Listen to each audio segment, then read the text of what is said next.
Eh, vamos, vamos a comenzar con algunas cuestiones introductorias. Acá donde estoy yo, están cayendo, está cayendo de todo desde el cielo, así que eh, es probable que haya corte de luz. Ahí me están diciendo que algunos, bueno, algunos compañeros no tienen luz o tienen mala conectividad. Haremos lo que se pueda, digamos, y daremos la clase hasta donde podamos, después la subiremos, y eso, y eso, este, eso es lo que podemos hacer. Ahora, antes de comenzar con la clase, quiero decirles algo. Mañana hay una movilización por el tema de los reclamos en torno al recorte presupuestario. Como saben ustedes, a los presupuestos de las universidades públicas le han pasado la licuadora, la secadora, la multiprocesadora, etcétera, etcétera, etcétera. Y por motivo de todos los hechos de público conocimiento, hay una intervención mañana, una toma del rectorado, que es el área donde nosotros damos clase, así que lo que nosotros tenemos entendido es que es posible y es muy probable que a partir de las 6 de la tarde se corte la actividad ahí. Con lo cual, lo que hemos resuelto es lo siguiente. Mañana va a tener solamente clase, eh, digamos, presencial la comisión número 2, la comisión que va desde las 3 de la tarde hasta las 5 de la tarde, ¿sí? Desde las 3 de la tarde hasta las 5 de la tarde, que es la comisión que va a dictar la doctora Marcó de manera, digamos, normal, presencial. Y esa clase además se va a grabar, ¿sí? Se va a grabar porque la comisión 3 y la comisión 4 no van a tener actividad, no van a tener la clase, y después esa clase se va a subir. Es una clase en donde se van a integrar el contenido de la unidad número 8 que comenzamos a ver ahora en esta clase teórica que tiene que ver con la persona jurídica. Esto que estoy diciendo ahora lo vamos, una vez que concluyamos la clase, vamos a sacar un comunicado y lo vamos a decir de manera formal y precisa, a través del aula virtual, ¿sí? Vamos a sacar el comunicado donde indicaremos esto, que mañana solamente va a tener clase normal la comisión número 2, la que tiene clase desde las 3 de la tarde hasta las 5 de la tarde. Esa clase se va a grabar, ¿m? Esa clase se va a grabar, después subiremos esa clase al aula virtual para que la puedan ver el resto de las comisiones. La comisión 1, que tenemos clase el sábado recién, ¿sí? Si no hay nada extraordinario, si no hay nada excepcional, la tendremos con normalidad a esa clase. Bien, hasta ahí se entendió lo que acabo de decir.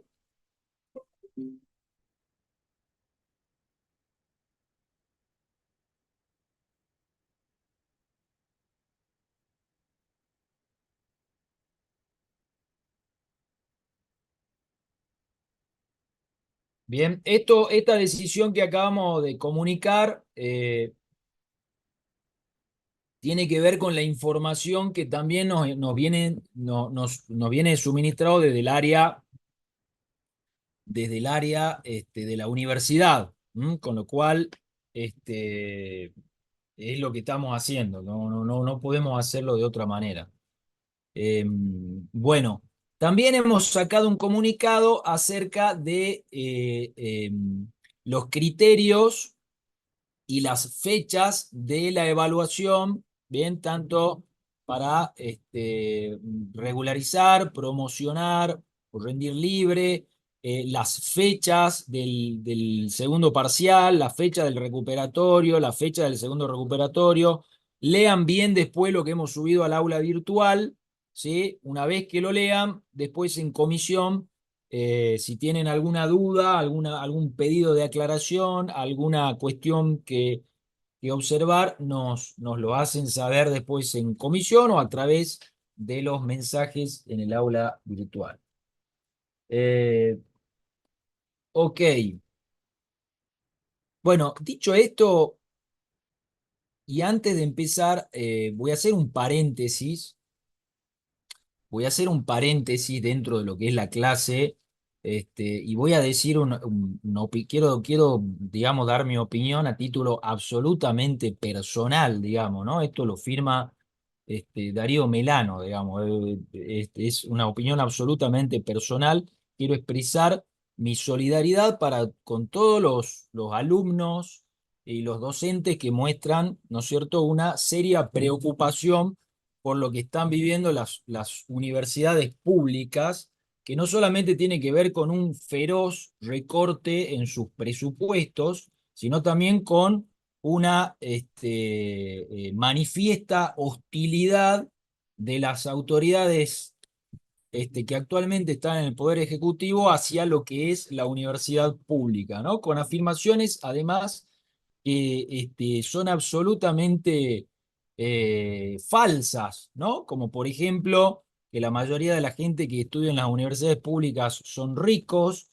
que se ha transformado en un subsidio de los pobres hacia los ricos, lo cual da cuenta de un tremendo desconocimiento de lo que es la universidad pública e inclusive de las mismas estadísticas que vienen publicadas por el INDEC, por los propios institutos que maneja el gobierno nacional, en donde, por ejemplo, se habla de que el 50% de las personas matriculadas en las universidades públicas están por debajo de la línea de la pobreza, ¿no? Entonces, a partir de esos datos, escuchar una afirmación de que las universidades públicas se ha convertido en un subsidio para los ricos es verdaderamente calamitoso, ¿no? Quería expresarlo esto, vuelvo a repetirlo, una opinión absolutamente personal y,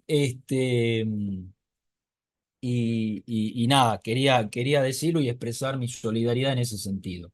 Ahora, dicho esto, pasamos directamente a la clase.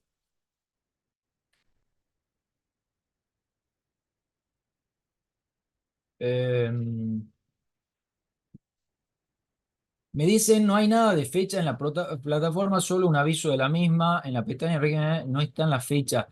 Subí un archivo en PDF, no lo ven ustedes, no lo visualizan el archivo en PDF, que dice régimen de evaluaciones. Dentro de la pestaña, dentro de esa pestaña, a ver,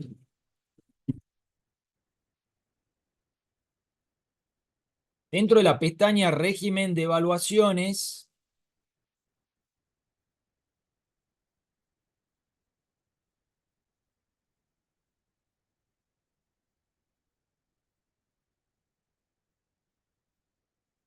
sí, ahí estoy viendo que no se subió el archivo. Ahí estoy viendo que no se subió el archivo. Está bien. Apenas termine la clase, vuelvo a intentarlo. No sé qué pasó. Yo lo adjunté y se ve que no se cargó. Voy a volver a intentarlo. eh, Voy a volver a intentarlo y en todo caso, lo vamos a chequear ya mañana a la mañana, a primera hora, que esté todo bien, todo correctamente. Pero apenas termine la clase, me dedico a ese tema, como asimismo al comunicado formal acerca de lo que les acabo de decir de la unidad uno. Bueno, listo. Vamos concretamente a la unidad 8 lo más rápido posible antes de que se nos corte la luz o pase algo. Permítanme que comparto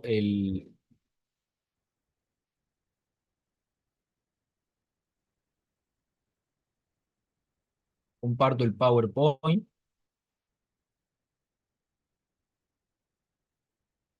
Ahí entiendo que lo tienen al PowerPoint.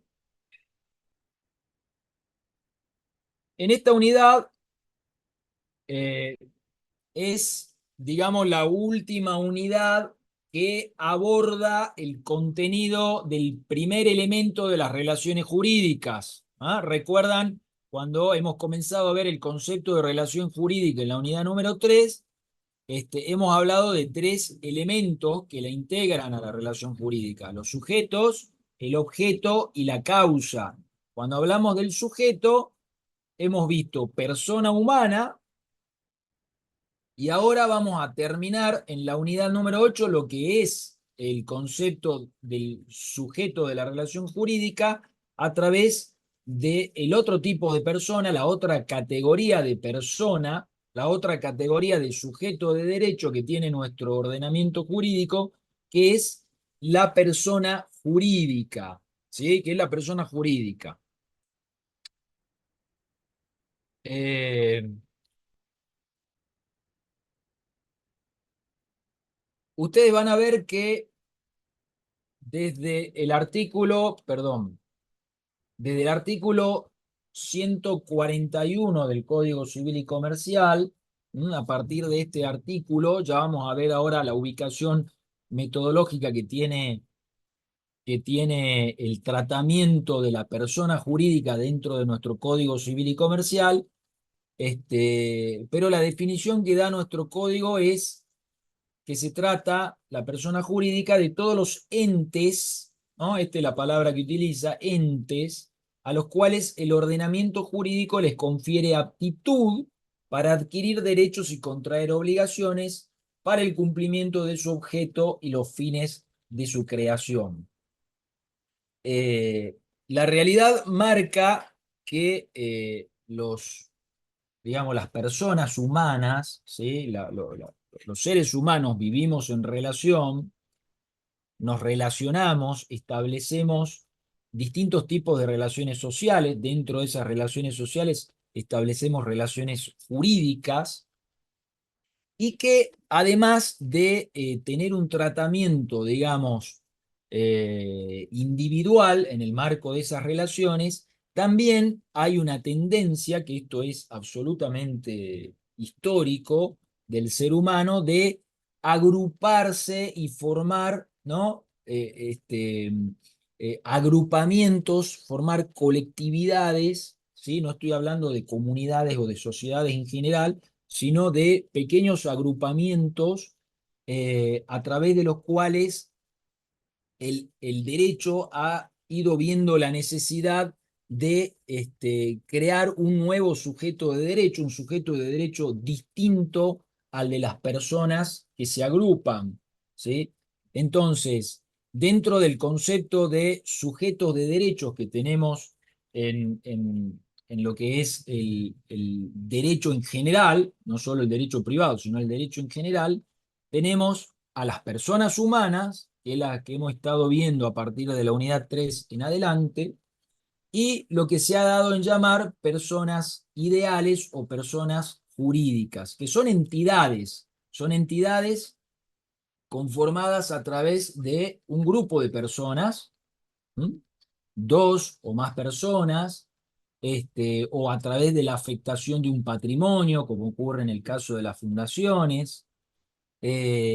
Son entes ideales a los cuales es necesario crear, darle el mismo ordenamiento jurídico, le asigna esa capacidad jurídica de ser titular de derechos y de obligaciones, ¿no? Entonces, no van a ser titulares del derecho, de las obligaciones, las personas humanas que conforman esa persona jurídica, sino esa persona jurídica, esa institución, ese sujeto distinto de las mismas personas que la agrupan, digamos, ¿no? Ya vamos a ver ahora concretamente de qué tipos de personas jurídicas estamos hablando, de qué categorías, cuál es la enumeración que actualmente tiene el Código Civil y Comercial de la Nación, pero en términos generales esa es la idea, ¿sí? Y nuestro Código Civil y Comercial tiene un tratamiento muy específico sobre la persona jurídica entre los artículos 141, que es el que da la definición, ¿no?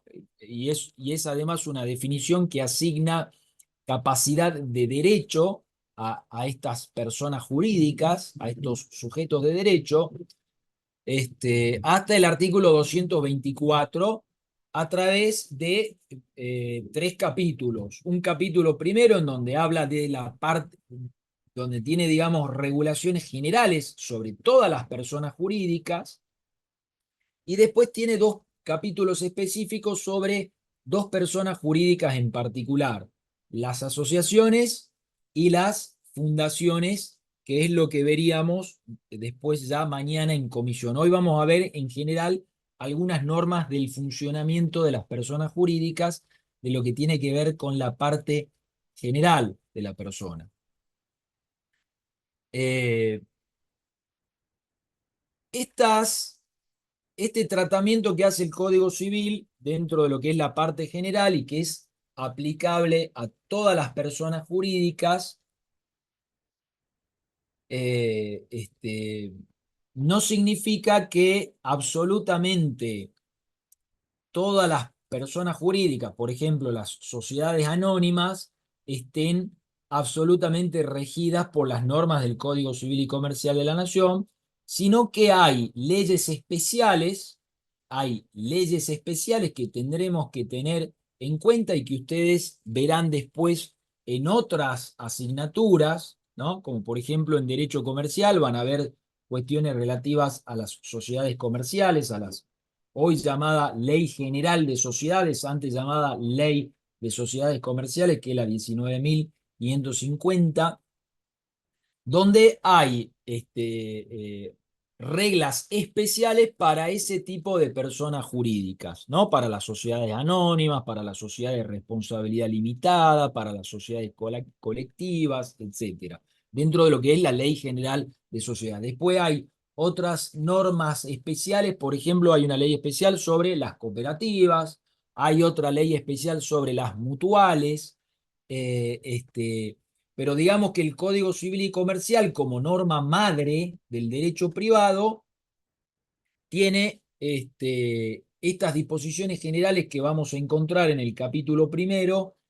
y que luego va a abordar de manera más específica sobre las asociaciones y las fundaciones, que son dos tipos de personas jurídicas privadas en particular. Bueno, acá hay dos ejemplos, solamente dos ejemplos de leyes especiales en materia de personas jurídicas. La Ley General de Sociedades, que antes era llamada Ley de Sociedades Comerciales,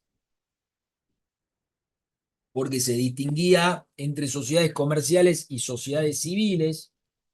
Hoy con la unificación a partir del 2015 de la unificación de la materia civil y comercial, se ha unificado el tratamiento legislativo de las sociedades y todo tipo de sociedades están reguladas en esta ley general, que se le ha cambiado el título, además de algunos artículos específicos, bajo el nombre de Ley General de Sociedad. Después está la Ley de Cooperativas, la 20.337, que también determina cómo se constituye una cooperativa, cómo funciona una cooperativa, etcétera, etcétera. Es decir, tenemos dentro de las reglamentaciones, dentro de la legislación sobre la materia, el Código Civil y Comercial dentro de este articulado como normas generales aplicables a todas las personas jurídicas y además las leyes especiales para cada, cada, este, cada persona jurídica en particular en los casos en donde haya un tratamiento especial. Un tema a tener en cuenta en materia de estos nuevos, eh, digamos, de estos sujetos de derecho que no son personas humanas, que son personas jurídicas, es el comienzo de la existencia, ¿no? Es decir, cuando una sociedad anónima, cuando una cooperativa, cuando una asociación, cuando una fundación comienza a existir como un nuevo sujeto de derecho, ¿sí? Cuando a partir de qué momento podemos decir que este, eh, la, qué sé yo, cualquier nombre, el TIPAL SRL o el TIPAL Asociación, Asociación sin fines de lucro puede existir como sujeto de derecho, como persona jurídica. ¿A partir de qué momento? Dentro de lo que es, digamos, el derecho comparado, hay tres tipos de sistemas de constitución, es decir, a través tres modelos a través de los cuales el derecho define desde qué momento va a existir una persona jurídica. Uno es el sistema de constitución libre. El sistema de constitución libre indica que a partir de la mera voluntad de las partes, cuando así lo prevé la ley, es decir, cuando la ley dice que en este tipo de personas jurídicas, el solo acto constitutivo de las partes marca el comienzo de la persona jurídica. Ese es un sistema. Otro sistema es el sistema de registro, en donde se establece que no basta la mera voluntad de las partes, sino que además esa voluntad de las partes debe ser acompañada a un registro X, ¿no? Por ejemplo, a la Inspección General de Justicia, a nivel nacional o a nivel provincial, lo que se llama el registro público, en donde el acto constitutivo de determinada, por ejemplo, asociación es verificada por el registro correspondiente, y el sistema de autorización, en donde no basta la mera presentación de un acto constitutivo, sino que es necesario un acto administrativo o judicial, depende de los sistemas, expreso en donde diga, bueno, te doy el ok, a partir de ahora podés empezar a funcionar, ¿no? ¿Qué es lo que pasa, por ejemplo, en las asociaciones y en las fundaciones, ¿no? En nuestro sistema legal, en nuestro derecho positivo, en el derecho positivo argentino, hay que ver cada caso. La regla general que la vamos a encontrar en el artículo 142 es que la existencia de la persona jurídica privada comienza desde su constitución. Allí se puede hablar concretamente de persona jurídica, es decir, desde que se juntan tres amigos, tres personas, forman la SRLX, y a partir de ahí comienza la vida de una nueva persona jurídica. Esta es la regla general que establece nuestro código en el artículo 142, y dice además que no necesitan autorización legal para funcionar, excepto disposición legal en contrario, excepto que haya una norma especial que diga que tal o cual persona jurídica va a necesitar autorización legal para funcionar. ¿Qué es lo que sucede? ¿Qué es lo que sucede? Lo vamos a ver después en el caso de las asociaciones y de las fundaciones, en donde se necesita sí o sí una autorización de parte de la autoridad administrativa. En nuestra provincia es el registro público.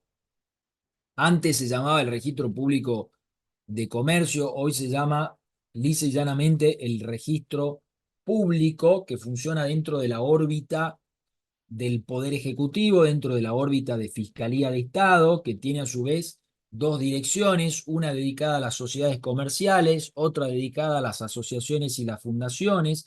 En el caso de las asociaciones y de las fundaciones, necesitan de la autorización previa, de la autorización previa por parte de la autoridad administrativa de Fiscalía de Estado para poder funcionar, ¿no? Sin esa autorización no pueden funcionar. En el caso de las asociaciones, hasta que no tengan esa autorización, funcionan como simple asociación, ¿no? Que eso es también algo que lo vamos a ver después. Esto ha ido cambiando con el tiempo porque, por ejemplo, hasta hace 2 o 3 años, esta autorización se la daba en la órbita, el registro público funcionaba dentro de la órbita del Poder Judicial.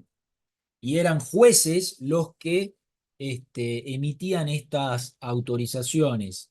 Hace 2 o 3 años en la provincia de Jujuy una modificación del sistema y esto pasó a la órbita, como les digo, de Fiscalía de Estado del área, es decir, dentro de la órbita del Poder Ejecutivo, ¿no? Y lo que se da es una autorización administrativa, ¿no? De hecho, hay una página web que yo se las puedo compartir, en donde ustedes van a encontrar, a ver si se las puedo compartir ahora mismo.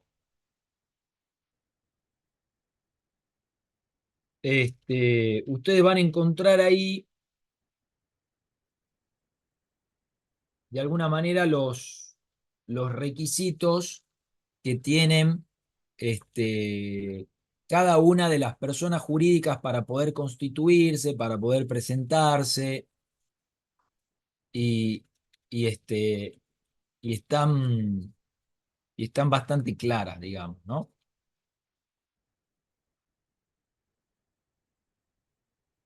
Ahí se las comparto para mayor, digamos, precisión.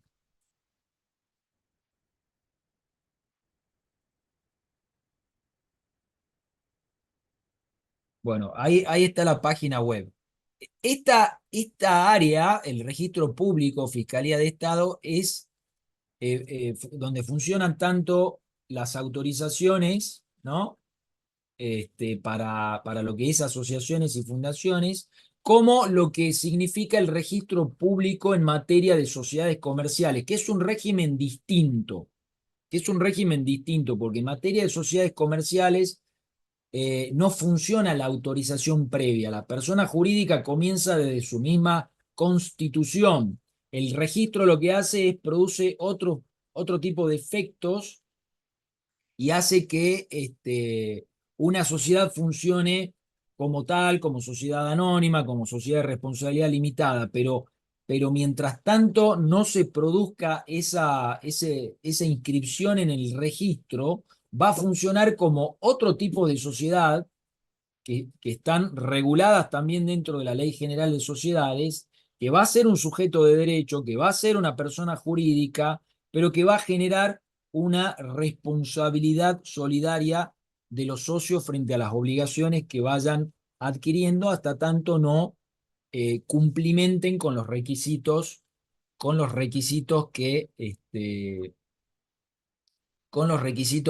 que marca la legislación, ¿sí? Esto ya es materia de sociedades comerciales, lo van a ver bien ahí a cómo funciona esto, digamos, ¿no?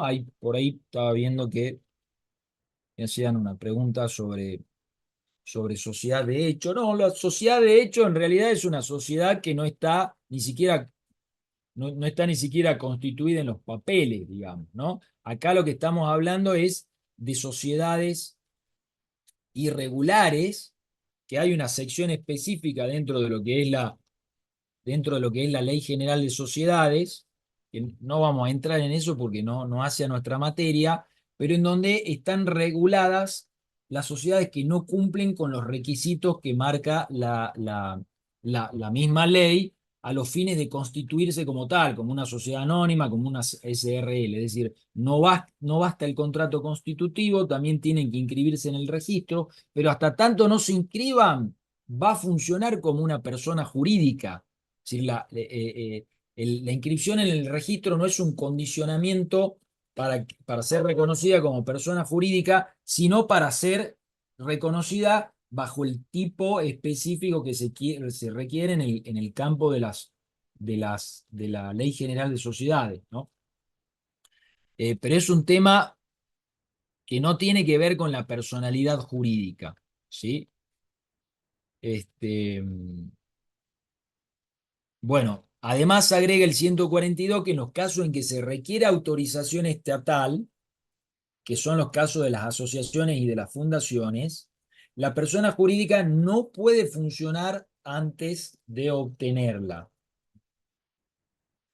Eh, Como asociación no va a funcionar, puede funcionar como una simple asociación, que eso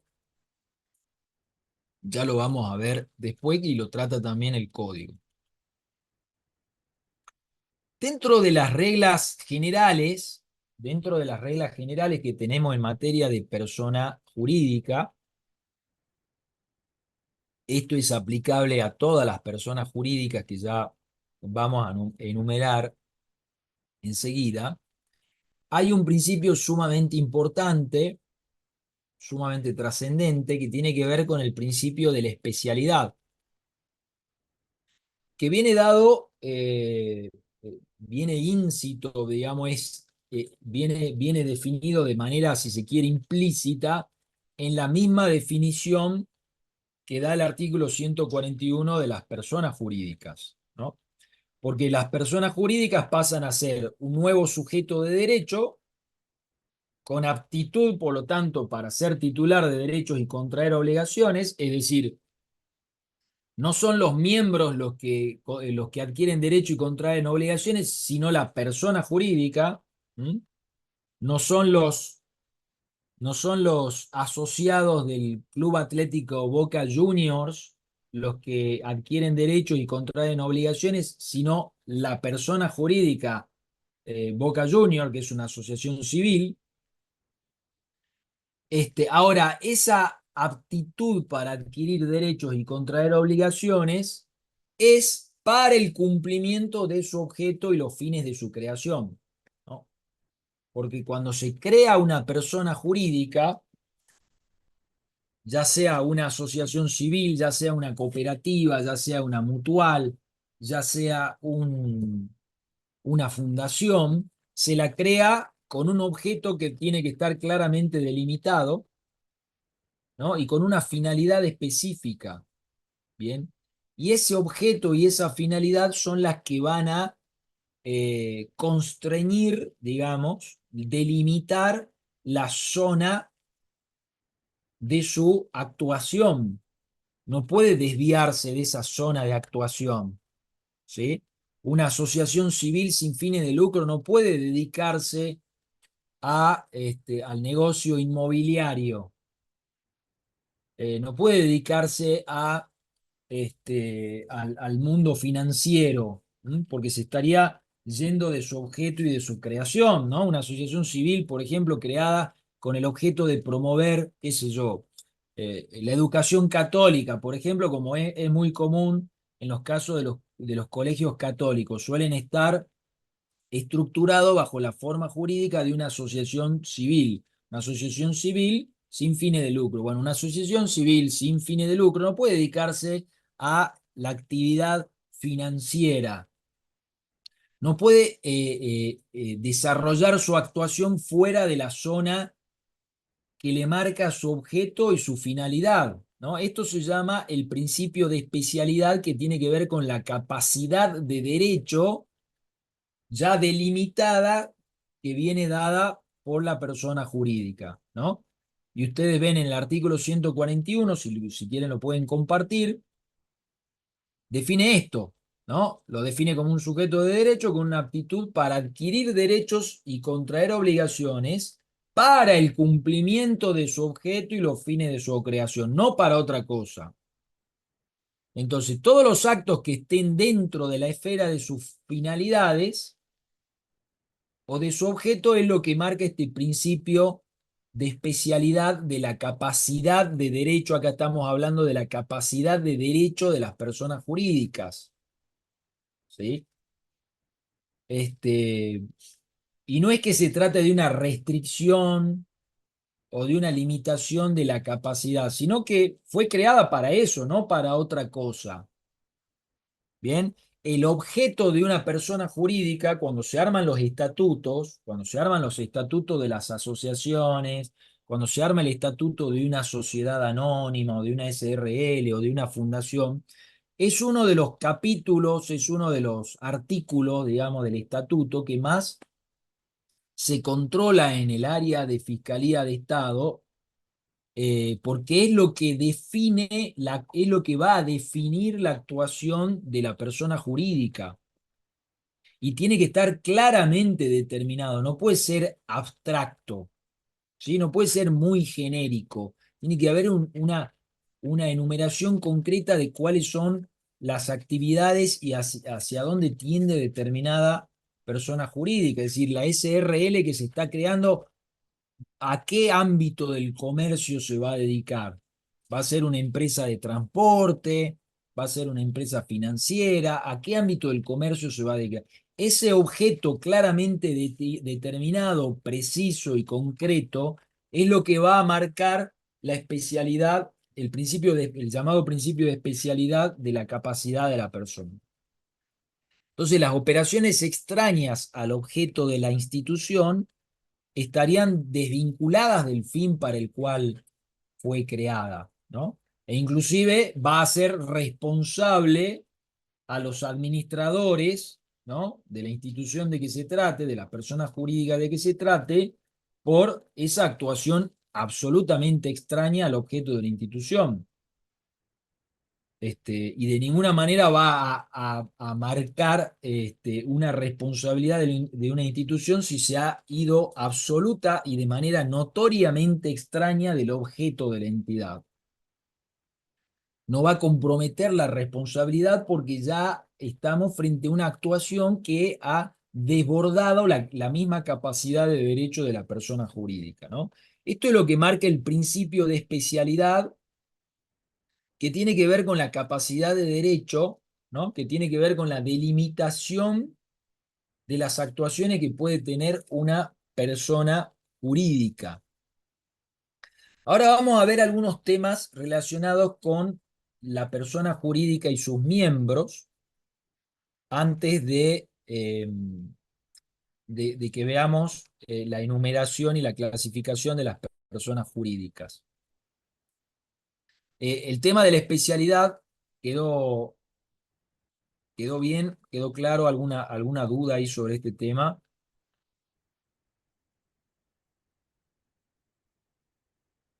Seguimos entonces, seguimos entonces viendo algunas de las reglas eh, que vincula la persona jurídica con sus miembros. El nacimiento de un nuevo sujeto de derecho trae aparejada, ¿no?, esta especie de atribución que otorga el ordenamiento jurídico cuando le asigna a determinados acuerdos, a determinados estatutos, la potencialidad o la fuerza legal de convertirse en una nueva persona jurídica. El convertirse en una nueva persona jurídica significa el nacimiento de un nuevo sujeto de derecho que va a interactuar con el mundo jurídico, con el mundo social, ¿no? Entonces ahí la institución es la que celebra contratos, ¿no?, la que interviene en un juicio, ¿no?, reclamando por algún daño que se le ha provocado a su buen nombre, ¿no? Es un nuevo sujeto de derecho y es la institución. Ya voy a mencionar algunas cuestiones acerca de cómo funciona la institución, porque obviamente los que integran la institución son seres humanos, son personas humanas, a través de los distintos órganos que integran una persona jurídica. Pero es la institución, ¿no? Es la institución la que interactúa porque es un nuevo sujeto de derecho que tiene un patrimonio, que tiene distinta responsabilidad y que se ha diferenciado del patrimonio y de la responsabilidad de los miembros que la integran. Esto marca la regla o el principio. Yo entiendo que esto es una regla, la regla de la personalidad diferenciada, ¿sí? Que los socios que han integrado una sociedad anónima no se confunden con la sociedad anónima. La sociedad anónima es una, tiene un patrimonio, tiene una responsabilidad y los socios tienen su patrimonio, su responsabilidad diferenciada de la persona jurídica que acaban de crear. ¿Mm? Lo mismo en cualquier tipo de persona jurídica. Después veremos si la responsabilidad de los socios o de los asociados va de la mano, es solidaria o es mancomunada, eso ya es materia de obligaciones, pero frente a terceros por las deudas asumidas por la persona jurídica. Pero la persona jurídica tiene una serie de atributos semejantes a los de la persona humana. Va a tener un nombre, va a tener un patrimonio, va a tener un domicilio y va a tener una capacidad definida y propia, diferenciada de la de los miembros, ¿no? Esto está en el 143, cuando habla de la persona jurídica, tiene una personalidad distinta de la de sus miembros. Los miembros no responden por las obligaciones de la persona jurídica, excepto en los supuestos que expresamente se prevén en este título y lo que disponga la ley especial. O sea, la regla general es que no responden, pero puede suceder en algunas personas jurídicas específicas, como por ejemplo en las sociedades colectivas. Esto es materia de derecho comercial, pero lo van a ver allí que en ese tipo de sociedades que tienen una estructura determinada, los miembros son responsables solidarios de las obligaciones de la sociedad, ¿no? Eh, Después hay otros tipos de sociedades, como en las sociedades irregulares que aún no están inscritas, en donde los socios van a responder de manera mancomunada también frente a las obligaciones que tenga la sociedad. Pero eso no significa el régimen de responsabilidad, ya sea solidaria o subsidiaria, no significa que no existan dos personas jurídicas distintas o dos personas, ¿no? Dos sujetos de derecho distintos. Por un lado, la persona jurídica, por otro lado, los distintos sujetos de derechos humanos, ¿no? Las distintas personas humanas que integran como socios, como asociados, como lo que fuere, esa persona jurídica.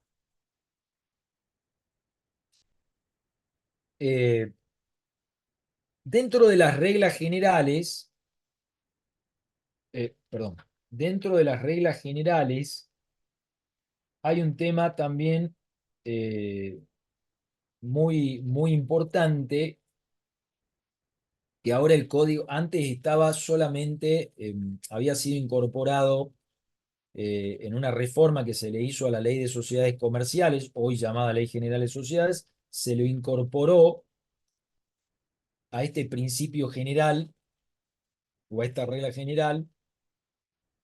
Y ahora, a partir del 2015, lo tenemos como una regla general aplicable a todas las personas jurídicas. Antes era una regla específica en materia de sociedades, hoy es una regla general de todas las personas jurídicas, que es esta doctrina, si se quiere, de la llamada inoponibilidad de la persona jurídica, eh, que es una doctrina que viene del derecho alemán, de una doctrina llamada del Disregard, este, que, que pasándola en limpio es de alguna manera muy sencilla de entender. ¿Qué es lo que significa esto? Cuando se crea una persona jurídica y nace un nuevo sujeto de derecho, eh, hemos dicho que el principio de especialidad marca que esa nueva persona jurídica, ese nuevo sujeto de derecho, va a tener una potestad legal de actuar, ¿no? A través de sus órganos sociales, ¿no? A través de la comisión directiva, a través del directorio en una sociedad anónima, etcétera, a través de los órganos que tienen su representación, va a poder actuar con capacidad para el cumplimiento de los fines lícitos de la creación, para el cumplimiento de su objeto dentro de un marco de legalidad, ¿no? Ahora, ¿qué sucede cuando se utiliza una persona jurídica, cualquiera fuera, ¿no? Una asociación, una fundación o una sociedad anónima, lo que fuere, se la utiliza para este, defraudar a personas, para perjudicar a personas, cuando hay una desviación, ¿no?, de la personalidad jurídica de este nuevo sujeto de derecho, cuando es usada para fines ilícitos, esta doctrina marca que es posible correr el velo para imputar responsabilidad a sus miembros. ¿Qué significa correr el velo?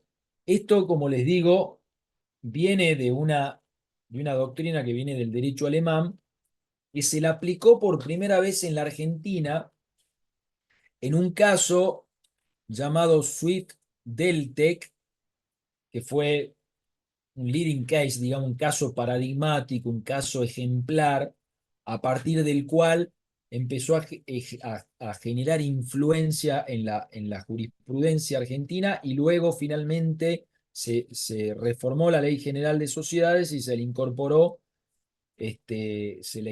concretamente esta doctrina, como la vamos a ver luego también en el Código Civil y Comercial, que significa que se le aplicó en un ámbito de sociedades comerciales, ¿no? Swift-Deltec fue un escándalo,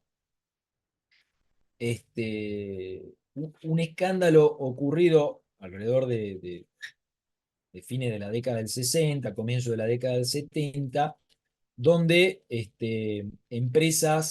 una empresa llamada Swift era de alguna manera controlada por una multinacional llamada Deltec, con capitales extranjeros, en donde se la utilizó a Swift para eh, vaciarla y perjudicar a distintos acreedores, y en donde Deltec aparecía como una supuesta acreedora de Swift, ¿no? En el concurso, en el proceso concursal que estaba atravesando Swift, este, en donde Deltec aparecía como una supuesta acreedora, cuando en realidad se trataban de los mismos dueños, digamos, ¿no? Es decir, Swift era una empresa que estaba controlada por Deltec, y en el fondo se trataban de los mismos socios.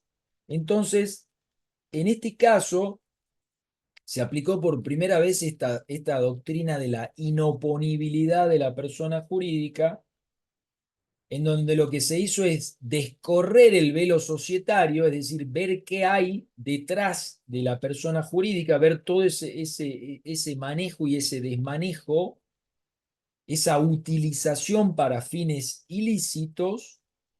Y en ese proceso en particular lo que se hizo es declarar la quiebra tanto de Swift como de Deltec, que era la empresa que la controlaba a Swift, ¿no? Eh, Esto fue en realidad aplicado por un juez de primera instancia, que fue el primero que aplicó esta doctrina, y después el fallo alrededor del año 73 fue confirmado por la Corte Suprema de Justicia de la Nación, y en donde básicamente la idea es esta, ¿sí? La personalidad jurídica de las sociedades, en este caso se trataba de sociedades comerciales, sociedades anónimas, es un medio instrumental a los fines del derecho, a los fines lícitos del derecho. Ahora, cuando la personalidad jurídica es utilizada con fines ilícitos, a través de maniobras fraudulentas que buscan perjudicar a terceros, es posible romper la protección, digamos, de la persona jurídica, y atravesar el velo societario, ¿no? Y asignar responsabilidad a los administradores de la sociedad, a los socios de la sociedad, en este caso la empresa que la controlaba, que era Deltec, digamos, ¿no? Y esto es lo que se plasma hoy en el artículo 144 del Código Civil y Comercial de la Nación, ¿no? Este, que marca, como toda norma jurídica, esto por ahí lo van a ver, es posible que lo hayan visto ya en Introducción al Derecho. Se menciona esto de que toda norma jurídica tiene un antecedente y un consecuente, ¿no? Es decir, un antecedente donde establece cuál es el presupuesto fáctico, el presupuesto de hecho, que en caso de darse se aplica tal consecuencia, ¿no? Que a veces es muy difícil de leer en una norma, pero por ejemplo en esta norma está muy clara cuál es el antecedente y cuál es el consecuente. El antecedente, el presupuesto, digamos, de aplicación de la norma es esta parte del artículo que dice que la actuación que está destinada a la consecución de fines ajenos a la persona jurídica, que constituye un recurso para violar la ley, el orden público, la buena fe o para frustrar derechos de cualquier persona, como ocurrió en el caso Swift y Deltec, donde se estaba perjudicando al resto de los acreedores del concurso, ¿no? A través de esa maniobra fraudulenta de hacer aparecer a Deltec como un acreedor de Swift cuando en realidad se trataba de los mismos asociados. ¿Sí? Ese es el presupuesto. ¿Qué pasa si se da eso? Ahí viene el consecuente. Se imputa a quienes a título de socios, asociados, miembros, controlantes, directos o indirectos, la hicieron posible, quienes responderán solidaria e ilimitadamente por los perjuicios causados. Esto es básica y sencillamente lo que se llama la doctrina de la inoponibilidad de la persona jurídica, que hoy tiene una norma especial en el artículo 144, ¿no? Los casos que pueden ocurrir acá son infinitos, ¿no? Acá hay dos ejemplos. Un ejemplo es una sociedad formada para burlar la legítima de los herederos, ¿no? Es decir, se crea una persona jurídica, una SRL, donde, por ejemplo, se vuelcan los bienes de una persona con el objetivo de, llegado el caso, la persona que se ha desapoderado de alguna manera de sus bienes, no dejar herencia, ¿no? Esto no se puede hacer porque cuando hay herederos legítimos, no se puede desafectar de esa manera el patrimonio de una persona. Entonces es un ejemplo de cómo se está creando una persona jurídica para burlar, para afectar los derechos de otras. ¿No? O las actuaciones de una persona jurídica en fraude a sus empleados. Esto en el ámbito del Tribunal del Trabajo se ha aplicado mucho. Cuando un trabajador está en negro, eso se considera un fraude a la ley. Y cuando hay un fraude a la ley cometido por una persona jurídica, se ha utilizado esta doctrina de la inoponibilidad de la persona jurídica para hacer responsable no solo a la persona jurídica, llámese asociación civil, llámese SRL, llámese sociedad anónima, sino también a los socios o a los administradores de la sociedad por haber cometido ese acto, esa actuación, ¿no? En violación a la ley. Son ejemplos concretos de inoponibilidad de la persona jurídica. Bien,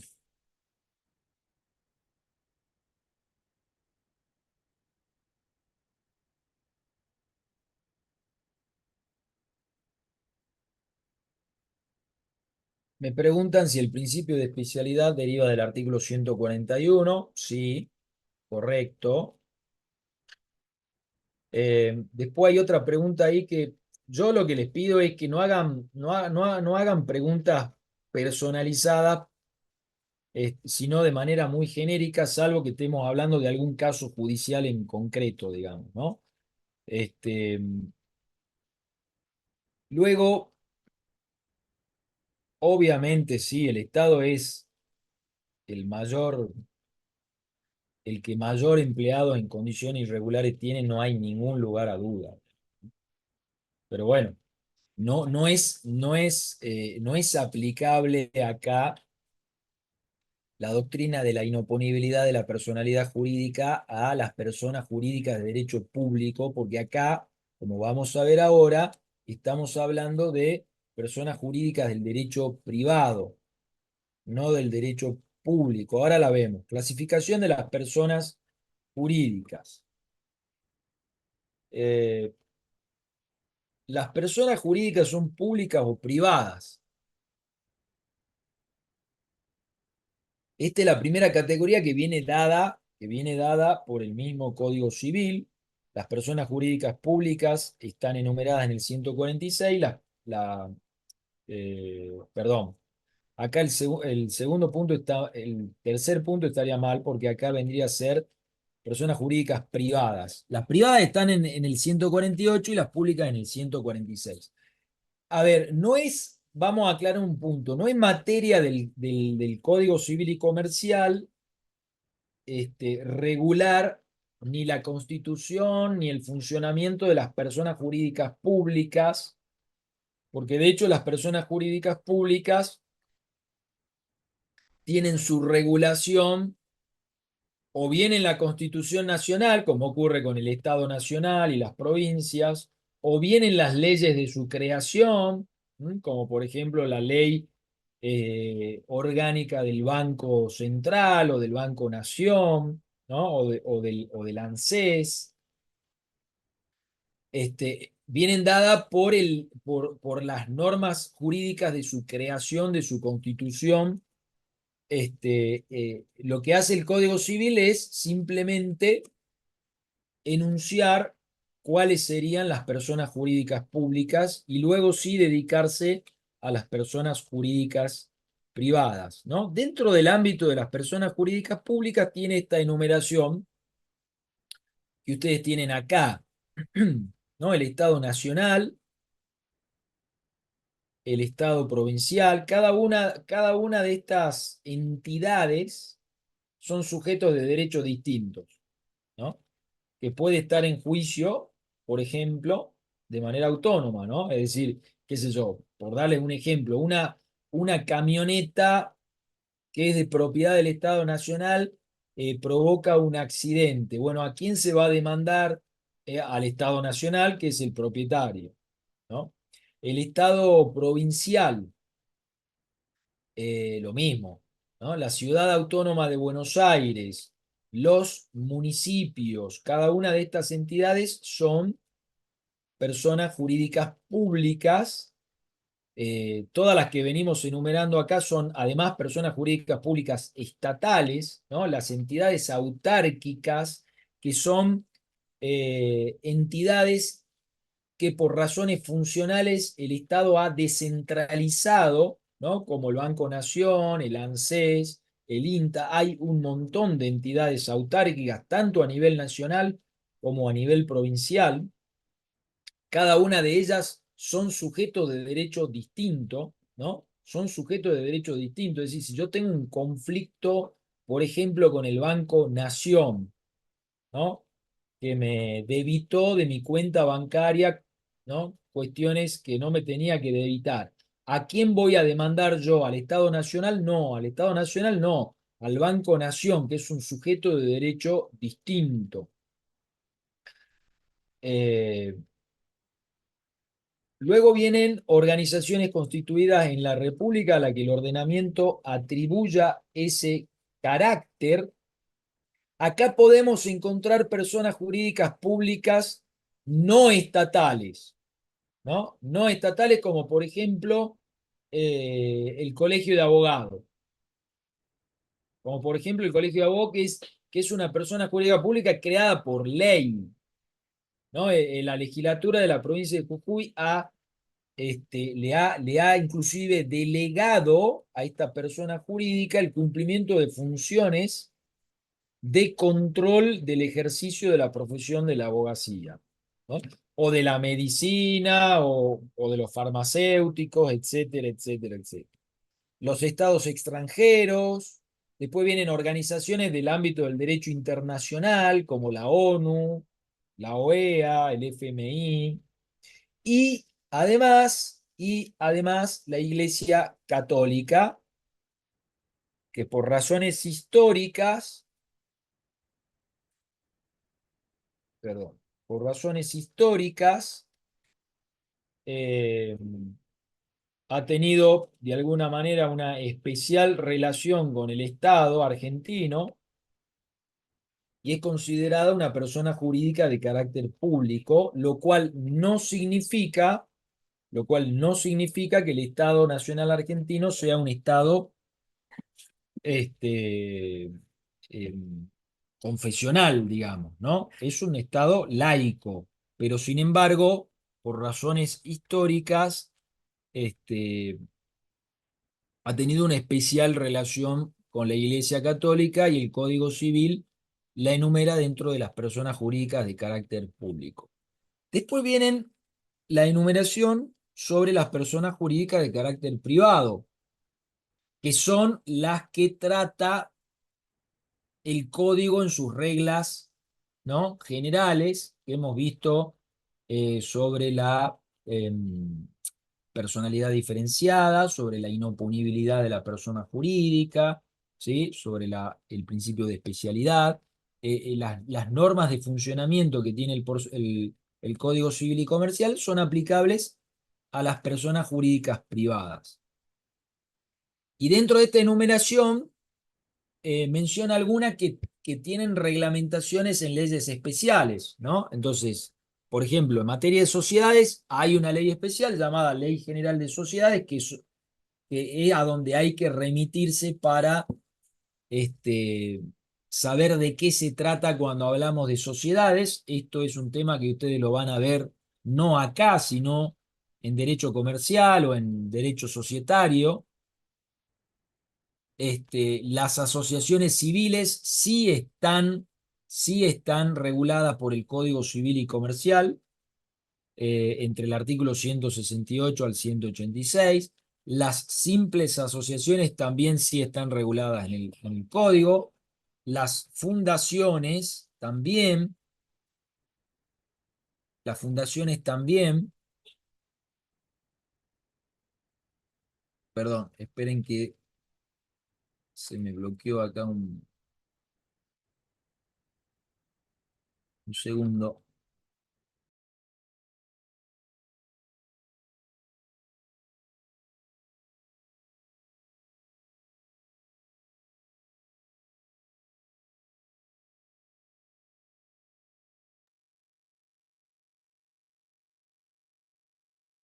Ahí volví. Las fundaciones también están reguladas en el código. Tanto las asociaciones civiles, las simples asociaciones como las fundaciones son tres sujetos de derecho que lo vemos aquí en parte general. Luego vienen las iglesias, confesiones, comunidades o entidades religiosas que no pertenecen, digamos, al culto católico. Y esto está regulado en una ley especial también, que es la ley 21.745. La novedad acá, en el código que ya no es tan nuevo, tiene 9 años, en el código del año 2015, es que las menciona, las enumera dentro de las personas jurídicas privadas, ¿sí? Cosa que el código de Vélez no lo hacía. Eh, y el régimen que tenían antes era que primero tenían que pasar por el Registro Nacional de Cultos, ¿no?, donde se registraba el culto no católico, y recién ahí tenían que pasar y armar una asociación civil, ¿no?, y presentarse ante o la Inspección General de Justicia o bien ante las personas, ante Fiscalía de Estado de cada una de las jurisdicciones, ante el registro público de cada una de las jurisdicciones. Y esto con el nuevo código se ha modificado en el sentido de que el, digamos, para constituirse tienen que pasar en cumplimiento de la ley 21.745 a través de lo que es la Dirección Nacional de Cultos y inscribirse en el Registro Nacional de Cultos, y a partir de ahí quedan constituidas como personas jurídicas privadas, ¿no? Las distintas iglesias no católicas de distintos credos que puedan existir dentro de la República Argentina. Las mutuales también tienen una ley especial, la 20.321. Las cooperativas tienen una ley especial. El consorcio de propiedad horizontal, ¿no? La propiedad horizontal es un derecho real regulado por el Código Civil y Comercial, y el consorcio de la propiedad horizontal es considerado como también un sujeto de derecho, una persona jurídica privada, y así está determinado en el Código Civil en el artículo 2044. Bueno, y después tiene una enumeración muy general que tiene que ver con eh, toda otra contemplada en disposiciones de este código o en otras leyes, ¿no? Es decir, hay una enumeración general abierta a distintas posibilidades que pueda haber en el futuro, ¿no? Estas son las personas jurídicas privadas, las que están acá, en el 148. Es decir, cualquier, digamos, agrupamiento de personas, ¿no?, que quieran constituir un nuevo sujeto de derecho o una nueva persona jurídica de carácter privado, tienen que pasar por alguna de las categorías que acabo de mencionar. O sociedades, o asociaciones civiles, o simples asociaciones, o fundaciones, etcétera, etcétera, etcétera. ¿Sí? Están dentro de estas categorías las personas jurídicas privadas. Bueno, así como hemos hablado de los atributos de la persona humana, también hablamos de los atributos de la persona jurídica, este, básicamente de cuatro: de la capacidad, que es lo que ya hemos visto con el principio de especialidad y el artículo 141; el nombre, que tiene una regulación específica en el 151; el domicilio, ¿no?, que no es lo mismo que la sede social, como ya vamos a ver, que también tiene dos artículos específicos dentro del código; y el patrimonio, que sí o sí tiene que tener toda persona jurídica y que viene definido ya desde el momento de su constitución.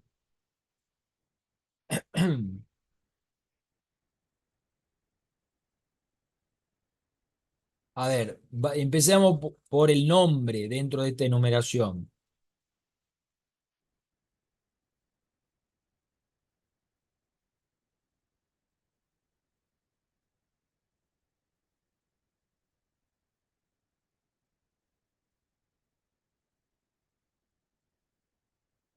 Toda, toda persona jurídica de carácter privado, desde las sociedades hasta las iglesias,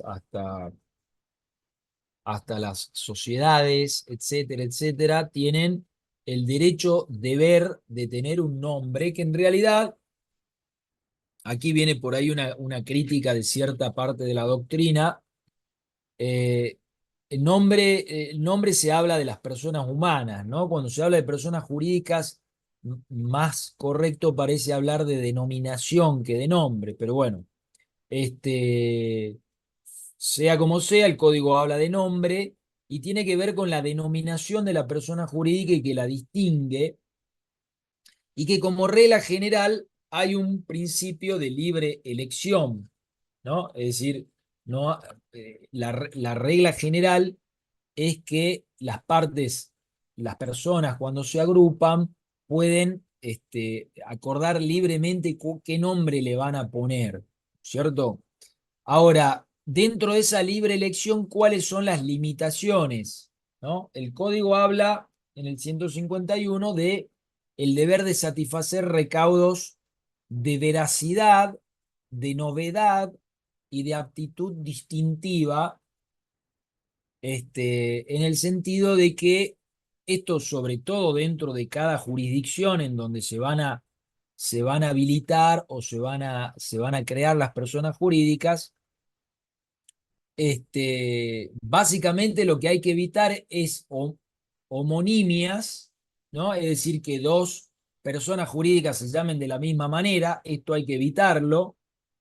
Y en segundo lugar, lo de la veracidad tiene que ver con que el nombre de la persona jurídica no dé lugar a generar confusión acerca de qué actividad se dedica, ¿no? Es decir, si estamos hablando de una persona jurídica que se va a dedicar al negocio inmobiliario, no la vamos a llamar de asistencia social y cultural, porque se va a dedicar al negocio inmobiliario, no a la asistencia social y cultural, ¿no es cierto? Entonces, básicamente estos son los criterios, ¿no? Es decir, veracidad, novedad y aptitud distintiva, ¿para qué? Para evitar nombres iguales y para evitar que nombres equívocos puedan generar confusión en la gente. Luego tenemos que hacer una distinción entre lo que es el nombre comercial y el nombre social, ¿no? Una cosa es el nombre social, la denominación social de la persona jurídica, que es como está definida en su estatuto, en su acto constitutivo, es como se va a inscribir, por ejemplo, si se trata de una asociación o de una fundación en Fiscalía de Estado, en el registro público, o lo mismo si se trata de una sociedad anónima, que además debe ir precedida o seguida del nombre de su razón social concreta. Es decir, por ejemplo, si se trata de una empresa agrícola que se va a llamar Los Tipales, ¿no? Ese va a ser su nombre social, y es una sociedad anónima, tiene que ser Los Tipales SA, Sociedad Anónima, ese es el nombre que tiene que ir, y así se va así se va a denominar la persona jurídica, ese va a ser su nombre social, o por ejemplo, el Tipal SRL, una empresa que se va a dedicar, por ejemplo, a abrir restaurantes. Ahora, el nombre comercial, ese es el nombre de fantasía que se le va a dar al comercio, ¿no? Si se trata de una empresa que se dedica al negocio gastronómico, tiene bares, restaurante, no le va a poner al negocio los Tipales SRL. No, se va a llamar, no sé, Carena, Sorba, etcétera. Digamos, le va a poner un nombre comercial. Ahora uno entra a ese bar que se llama de X manera, que va a tener un nombre atractivo para que el público vaya y por lo menos el nombre convoque, ¿no es cierto? Y cuando se siente a tomar y le traigan el ticket sí va a tener el nombre social, ¿no? El Tipal SRL, por ejemplo. Pero no es lo mismo el nombre social que el nombre comercial. El nombre comercial es un nombre de fantasía que lo puede tener tanto un comerciante individual, ¿no? El ticket puede ir a nombre del dueño, que es fulano de tal, ¿sí? Y el nombre de fantasía es el nombre que lleva el comercio, o lo puede tener una persona jurídica que está constituida como SRL, SA, ¿no? Este, o que, por ejemplo, se dedique a la actividad educativa y sea una asociación civil. Cuando vas a pagar la cuota en la factura, te va a salir el nombre de la asociación civil a donde estás pagando la cuota, por más que el colegio se llame de otra manera. Bien, una cosa es el nombre comercial y otra cosa es el nombre social. Bueno, esta regla la tienen claramente marcada en el 151. Después tenemos otro punto, otro atributo importante dentro de lo que es la persona jurídica, que es diferente de lo que es el domicilio real y legal de las personas humanas, que es el domicilio social y que hay que distinguirlo de lo que es la sede social. Cuando hablamos de personas jurídicas y hablamos de domicilio, estamos hablando de la ciudad donde se asienta la persona jurídica, ¿no? De hecho, esto se establece así en los estatutos. En los estatutos es obligatorio que esté determinado el domicilio, ¿m? En qué ciudad está ubicada la persona jurídica, no en qué dirección concreta, ¿sí? Sino en qué ciudad. Entonces, si armamos el estatuto de una SRL que va a funcionar en San Salvador de Jujuy, el domicilio va a ser en la ciudad de San Salvador de Jujuy. No le vamos a poner la Madrid número tanto, no, porque eso es la sede social, que es el lugar donde funciona la administración, que puede o no puede estar en el estatuto, ¿sí? Pero hay que distinguir esto, el domicilio de la sede social. Eh, entonces, el domicilio de la persona jurídica es el fijado en sus estatutos o bien en la autorización que se les dio para funcionar. ¿Qué pasa cuando una persona jurídica tiene muchas sucursales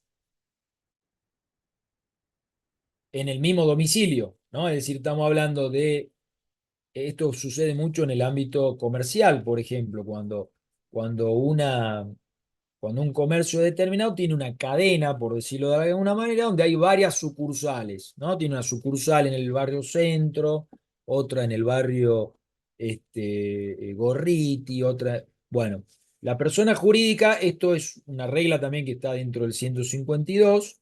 La persona jurídica que posee muchos establecimientos o sucursales tiene su domicilio especial en el lugar, perdón, en el lugar donde dichos en el lugar, perdón, en el lugar de dichos establecimientos solo para la ejecución de las obligaciones ahí contraídas, ¿no? Entonces el domicilio va a ser en cada una de las sucursales para la ejecución de las obligaciones ahí contraídas. Por ejemplo, vamos a suponer un comercio de electrodomésticos, ¿no? Que hay una sucursal en un barrio, otra sucursal en otro barrio. Bueno, si yo tuve un problema X, ¿no? Yo consumidor, tuve un problema X en la sucursal del barrio tal, bueno, esa sucursal, la sede de esa sucursal va a ser el domicilio para la ejecución de las obligaciones. Esto significa que yo voy a poder cursar las notificaciones ahí, ¿bien?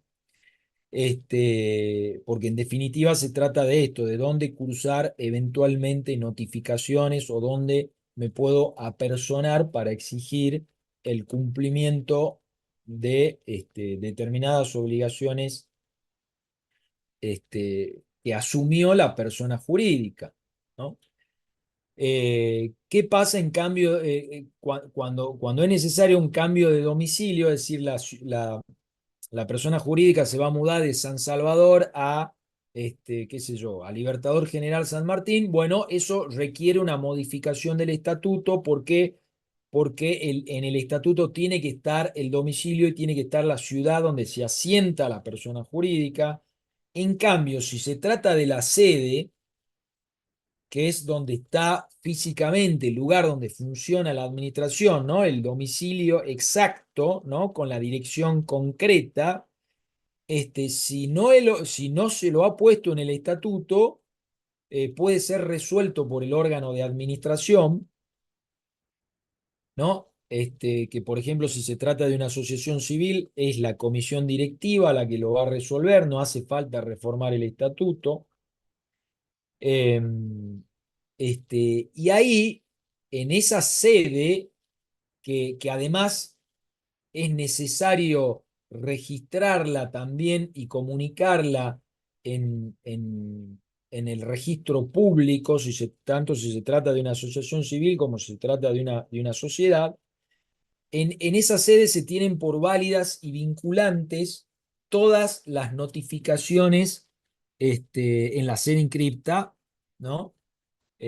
Por más que se haya mudado. Vamos a suponer entonces que un comercio tiene su sede inscripta en el registro público en tal lugar y se mudó.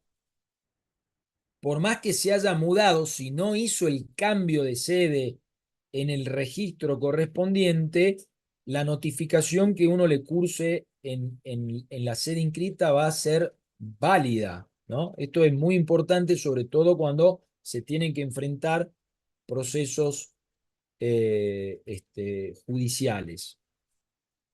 Bueno,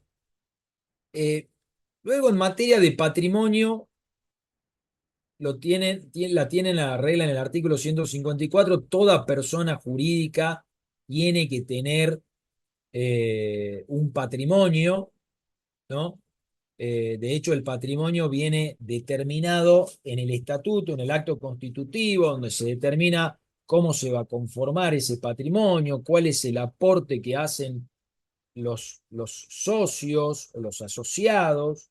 Este, eh, y de hecho, ese patrimonio también, digamos, es objeto de control por parte del registro público cuando uno, por ejemplo, va a inscribir una sociedad comercial, una SRL o una SA, ¿no? En función de la actividad a la que va a estar destinado el patrimonio que se está constituyendo a través del capital social, tiene que estar vinculado con la actividad que se va a desarrollar, ¿sí? Yo no puedo crear este, una sociedad anónima que se va a dedicar a hacer una empresa de transporte. No puedo tener un patrimonio de 100.000 pesos, porque con 100.000 pesos no me compro ni un colectivo para hacer funcionar la empresa, ¿no? El patrimonio que se va a formar a través del capital social,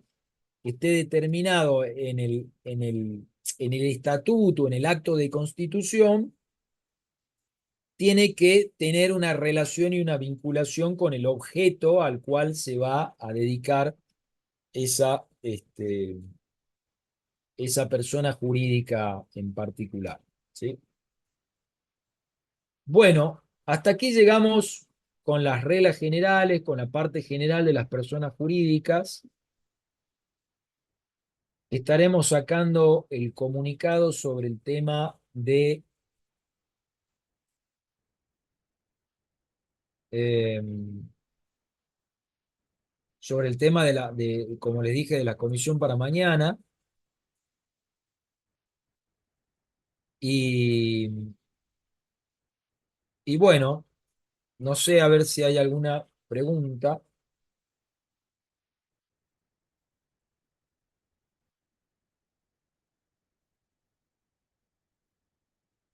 El domicilio determina la competencia si domicilio social es la jurisdicción y la sede social donde está ubicada la administración de la explotación principal. Eh,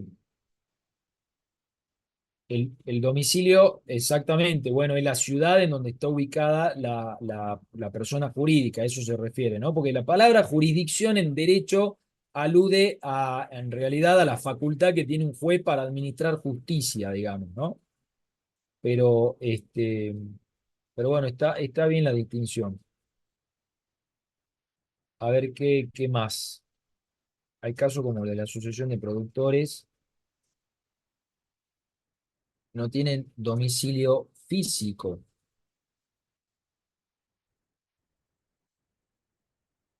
No, bueno, pero en todas eh, más allá de que la sede social, por ejemplo, no esté en el estatuto, no sea un requisito que esté en el estatuto, cuando vas a constituir, por ejemplo, si estamos hablando de una asociación, para poder constituirla uno tiene que inscribir, además del estatuto, tiene que denunciar e inscribir la sede social. Eso sí es un requisito, no de constitución, pero sí para que te autoricen a funcionar, tenés que tener una sede social.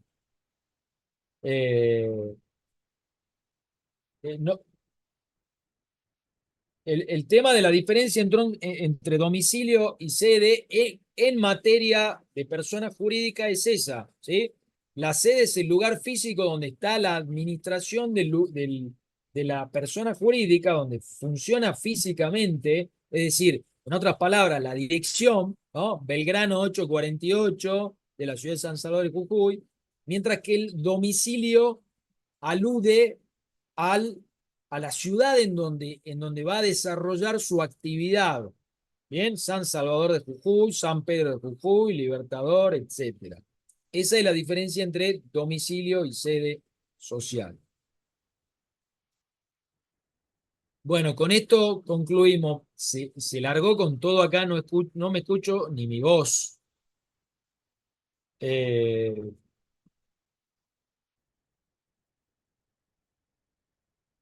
lo seguimos en comisión, chicos. ¿Ah? Nos vemos. Hasta mañana. Que estén bien.